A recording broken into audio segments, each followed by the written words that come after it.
The storm howled like a wounded beast that night. Rain slashed across the coastal runway, and lightning flashed over the dark sea.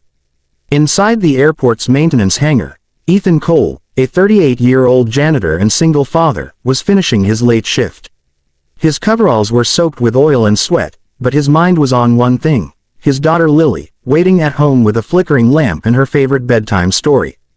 Just as Ethan turned to leave, a blinding flash tore across the sky, followed by a thunderous explosion over the ocean. The ground shook, and from the far-off cliffs, a fiery streak plummeted into the black waves. "God, that's a jet," Ethan muttered, heart hammering. Without a second thought, he grabbed his old pickup keys and raced toward the shore. The rain was relentless. Ethan's headlights cut through sheets of water as he reached the coastline. A faint orange glow flickered offshore. Then, a voice crackled through a weak emergency radio frequency in his truck. "Greater than, Mayday, Mayday, this is Navy Commander Avery Blake, engine failure, going down." Ethan's stomach dropped. The name echoed in his head: Commander Avery Blake, a woman, based at the nearby naval airbase.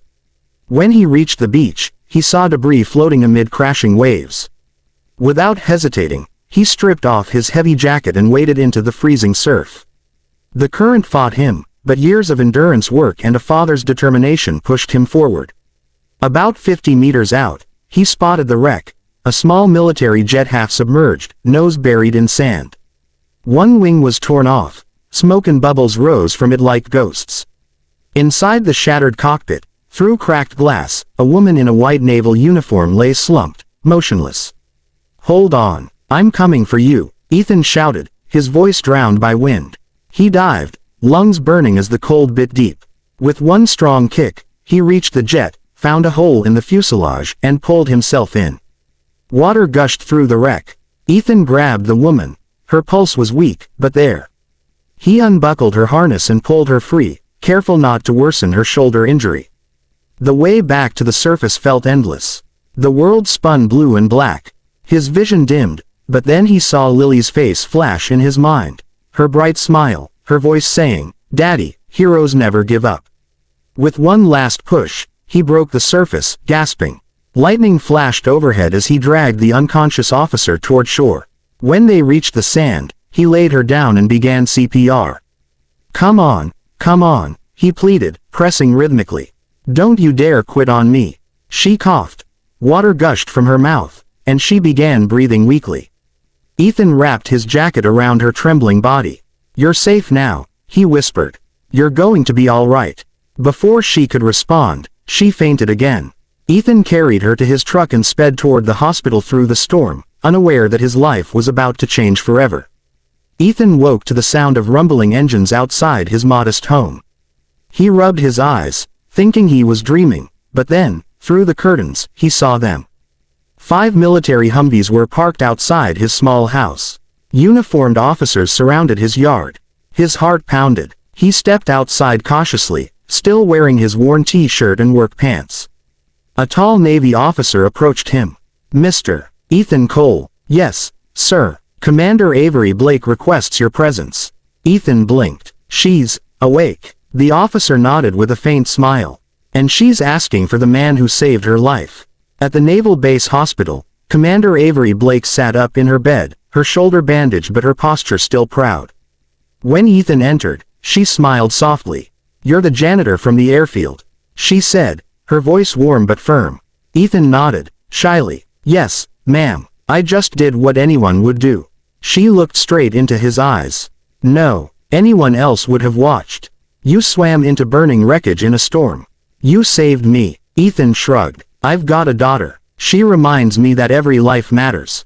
For a moment, Avery was silent, then her eyes softened. "Lily, right, the base doctor said you refused to stay for treatment because you had to get home to her." He smiled, embarrassed. "She's all I've got." A few hours later, as Ethan prepared to leave, the base commander called him back. "Mr. Cole, Commander Blake made a special request." Ethan turned, and froze. The same 5 Humvees from the morning now lined the base's courtyard. Soldiers stood at attention. Commander Blake, now in her full uniform, stepped forward holding a small velvet box. "Ethan Cole," she began, her voice carrying across the courtyard, for extraordinary courage and selflessness in saving the life of a U.S.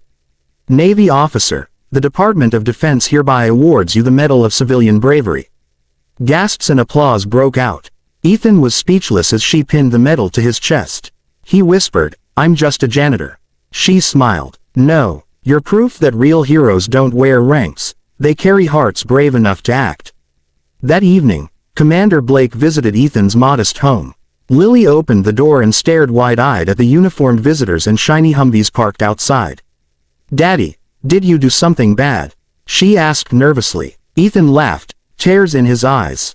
"No, sweetheart, just something good." Commander Blake knelt down and handed Lily a small gift, a model jet with the words, "Never give up," engraved on the side. "Your dad saved my life," she said gently.